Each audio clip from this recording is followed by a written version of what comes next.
Hi everyone, my name is Natalie Ledwell and this is The Inspiration Show. Today on the show I have a very special guest. Please help me welcome Tom Bird. How are you, Tom?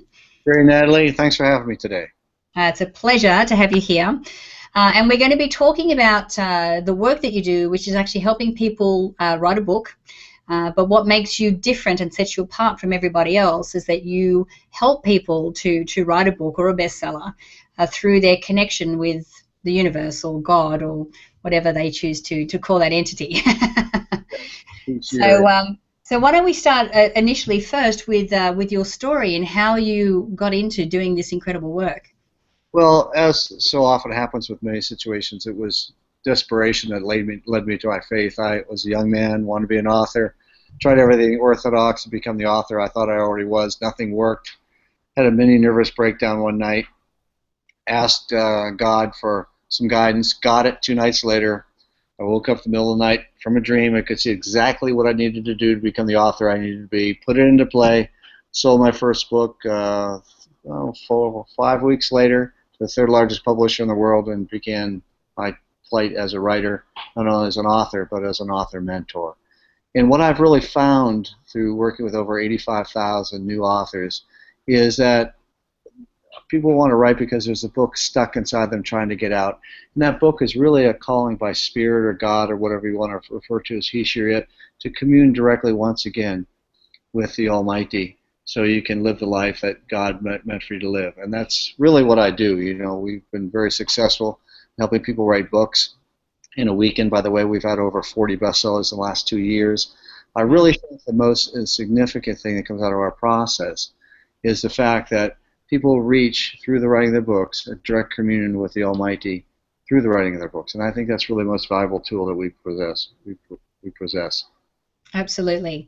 Well, I know that whenever I sit down to write, or where I'm stepping on stage, or creating the programs that I do, I have an idea of the structure of it, but really what I need to also connect to, Yes. to that outside source to get the inspiration so that I know how to deliver the message in a way that I feel that people will understand and really connect to.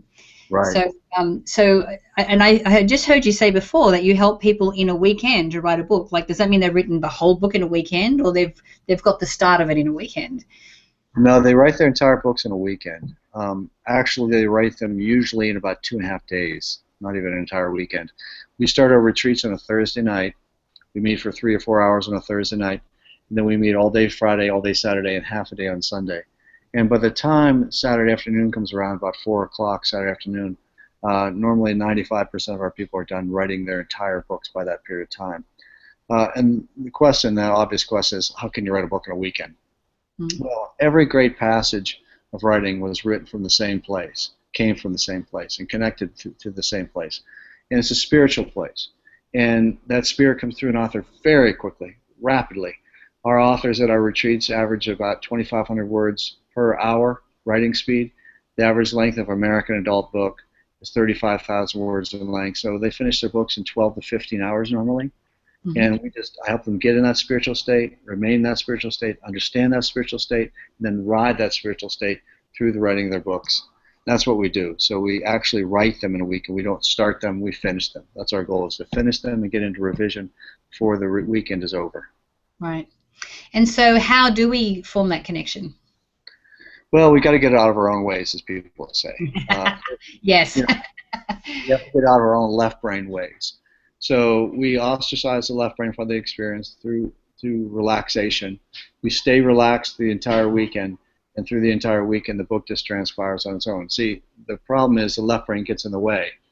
It gets in the way of the book coming out through the right brain. So when we put it to sleep through relaxation, the book now has an open access just to be born through the author. And that's, in a nutshell, how we do it.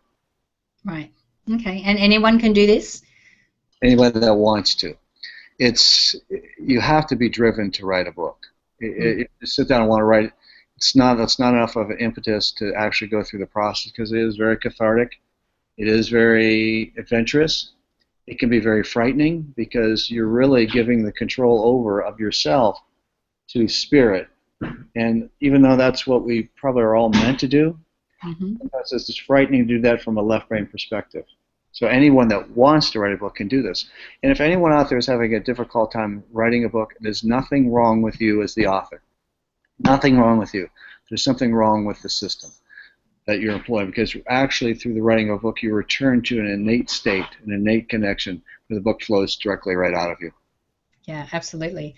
I know with my experience with the book that I wrote, my publisher gave me told me that they wanted me to write fiction. They said, you know, your story will come out better as fiction. I'm like, oh my God, I don't even read fiction. So for like a year, I was stuck in left brain going, I don't know how I'm going to do this.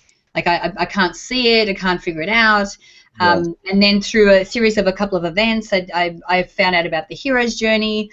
And then when I had like my how-to and and I actually put the structure in, it took me 2 weeks to write the book, the whole thing, because I got out of the way. Yes. And I was able to let that flow come through, because I had a bit of a structure of where to go to. So is that something similar to what you do, or people just sit there and it just comes out like Neil Donald Walsh style? We prepare people for retreats. We go in, and through 10 to 12 hours of preparation time before a retreat, we remove any logistical blockages or emotional blockages they may have that could keep them from attaching to the flow naturally. We also practice a little bit. So before the retreat, they practice being in the flow, and they practice the writing coming through. So all we really ask them to do is, when they come to a retreat, is do what they've been doing, but to do it for 8 to 10 hours a day straight under our guidance and under our safety net. And that's pretty much what we do. Again, we're not asking them to create a false state or a state that doesn't exist. We're asking them to return to an innate place that they forgot because of the constraints of our left brain world. Right. So I can imagine that doing something like journaling would be very helpful before going through a process like this. Not really at all. It's not. Okay. No, it's like saying I'm going to train for a 100-meter dash in the Olympics, or I'm going to run a marathon in the Olympics. I'm going to start walking to do so. It has no effect. Okay. The journaling doesn't help at all, because journaling, unless you take the time to relax and connect directly with that book, which is on the other side of life, it doesn't help at all. It doesn't help at all. It becomes purely physical exercise, journaling. So actually connecting with the book is the only way to practice connecting with the book. Okay. And so when you said you're training people before they come to the retreat, what kind of training are we talking about? Removal blockages. The first step in writing any book for the first time is cathartic. So we have a lot of undesirability issues, persecution, anxiety, abuse, connection with abuse. We have to remove all these things that keep us from being who we are. Because most of us are scared to step out of the box and be who we are, because we've been punished or told we're inappropriate, or we're too loud, we're too noisy, or too stupid, whatever. We have to remove that. So when the people who show up at the retreats, they've gotten rid of all that already, and they're just ready to plug right into the book and go.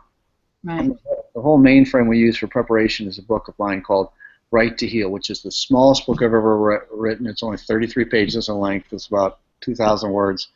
And it's the guide that we use to prepare people to come through the retreats and become the authors they already are. Yeah.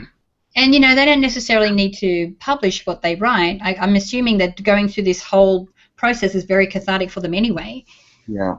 Yeah, I really think the biggest benefit people get is spiritual enlightenment and evolution through the writing of the books. However, I have to admit that since 2008, I've not seen a book come through an author and the book hasn't wanted to be published. Right. So folks want a voice, they want a place in society, they want to go out and share their message. So publication becomes very important. And the idea of publication is actually even more cathartic than the idea of writing a book, because that's now public exposure. You can write a book, still will remain decently anonymous.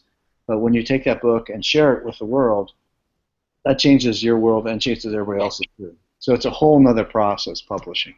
Yeah.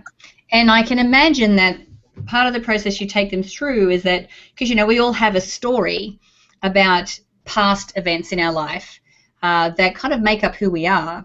But then for us to get into a point where we can actually write about it and feel that we can share it with the world, do they have to change the story, or do they have to get into a different perspective or anything of it? To be honest with you, straight autobiographical books comprise only about 3% of the books that come through our retreats. Right.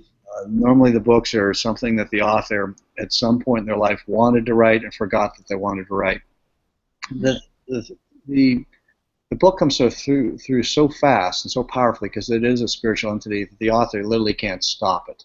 Right. And then when they're done, they take a look at it, and after they look at it, they really like what they have to share. They really enjoy it, and they wrote it so fast it's like reading it for the first time.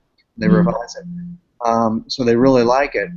But there is a certain anxiety they feel after the book has been written about sharing who they really are, because they're concerned that they'll insult someone in their life, abuse them. They're concerned that being who they really are will bring them some form of persecution or anger or demise.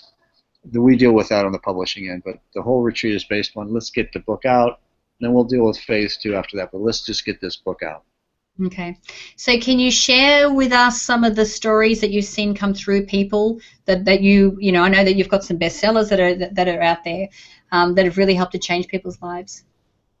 Well, there's a book, a very simple book by Jan Larkey, who published through Simon & Schuster, called Flatter Your Figure. Sold over 1 million copies. It's a very simple, easy book. It's a, you know, we got all these books on dieting and getting in shape and fitting into a size 4 or size 2. Jan basically comes out and says, and this is a very simple but inspirational book, you are what you are, dressed to your size to make you look good. And it's taken this impetus of trying to be something that women physically can't be and allowing them to accept who they really are, fashion-wise, and made it into almost a spiritual essence, a spiritual message. It's called Flatter Your Figure by Jan Larkey, and sold over 1 million copies. It's just a little book that's changed a huge amount of lives, huge amount of lives. Yeah.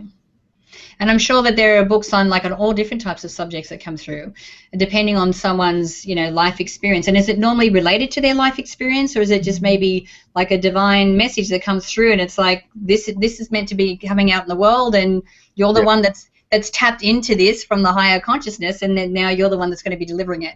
Yes and no. Every book, I like to tell every author that every book they will write is autobiographical, because it embodies their voice, their viewpoint, something they've experienced. But most books that come through the retreat are not autobiographical in nature. They're novels, nonfiction books, children's books, screenplays. It seems to be, to me, that whatever way the author feels most comfortable in accepting and relaying a story, that's what the route the Spirit chooses to project the story through them. Because I don't really think Spirit cares what form a book takes. It just cares that the message is relayed. The message could be one of humor or sadness or laughter or information. It doesn't matter. What matters is that this message, that this parable called the book that they were expected to share, is shared in one way or another. And it's basically determined by what the author feels most comfortable in writing. Now, I do have to say, though, that authors, no one in any one of my retreats has ever ended up writing the book they thought they were going to write. Now, sometimes they're completely different, 180 degrees different, sometimes 2% difference, but they never end up writing specifically what they thought they were going to write. Yeah. They always go way beyond that. Yeah, I'm sure. I mean, nothing ever shows up the way that we think it's going to, and especially if it's divine and meant to happen. Exactly. Thank God. Life is an adventure if you just accept that premise. Yes, exactly. It's all about the letting go and surrendering, and knowing that everything that happens is for the greater good anyway. That when you're in the safety of that surrender, I think that's when you can really allow, you know, the divine inspiration to come through, which is. I got to be honest with you, Natalie. The surrendering is absolutely essential, but I don't really have people surrender out of faith. They surrender out of desperation. They've been trying to outdistance the writing of these books for decades, and finally they give in and say, all right, whatever, this thing doesn't go away, it gets stronger every day, and I get weaker. I just want to get this sucker off my back. And you know, so no one really enters in like, oh, this is a divine space, I can't wait to write my book. It's not like that. Really? They walk in with anxiety, they walk out with enlightenment. But, you know, there's a certain vulnerability in feeling worthy that most people have, and feeling scared about being who they really are. And when the book comes through, they become not only who they really are, they become who they really are as children of God. You know, when they live their full potential, and their hearts break and open up during the experience, and they begin to see how things that were deprivating from their background of the past are actually blessings. And they say, I believe they begin to see the world from the perspective of God, as opposed to that hurt little child that they all seem to be when they walk into the room for the first time. So it's basically when they walk away from your weekend, they're not even the same person that entered it. Not the same person that walked in. And then, I got to be honest with you, I don't even worry about the book getting written. Our system's so fail-proof at this point. We knock out books left and right. I don't even concern myself with that. The thing that turns me on about doing these retreats is the transition that I see people go through. I've got this ability to see a person for who they really are on a spiritual level. And it's kind of frustrating sometimes to be me because I see them who they are, but they're not actualizing who they really are. Yep. The retreats, I get to see them actualize that, and there is no greater thrill I've ever had than teaching a retreat and seeing a room of 70 people transition into spiritual beings in human form. It's marvelous, and that's what keeps me doing this, and that's what turns me on. And that's why I think the biggest benefit is. We've had authors go on and earn millions of dollars, maybe become best-selling authors, and I'm proud of them for that. The biggest thing I think they derive, I know the biggest thing I derive, is the spiritual transformation they go through as regards to writing their books at our retreats. That's the biggest thing. Yeah, I can only imagine. So, Tom, if people wanted to contact you and find out about the retreats and the things that you do, where can we send them to find out more information? TomBird.com, TOMBIRD.com. Okay. So if you're watching the show and you feel like you have a book in you and you know, or you feel like if you went through a process like this, it would really help to release that for you, and you're looking for the experience that Tom can provide at these retreats, I encourage you to click on the banner either to the side or underneath this video so you can connect directly with Tom and go through a very life-changing experience, which I'm sure that you can offer there, Tom. So thank you so much for joining me today. It's been such a pleasure. It's been a real pleasure. Thank you. Awesome. Bye-bye. Now, guys, and I encourage you to share this video, and you can do that by clicking the Facebook and the Twitter share buttons on this page, and make sure that you leave your email in the box provided so we can send you the Manifesting with a Masters video e-course.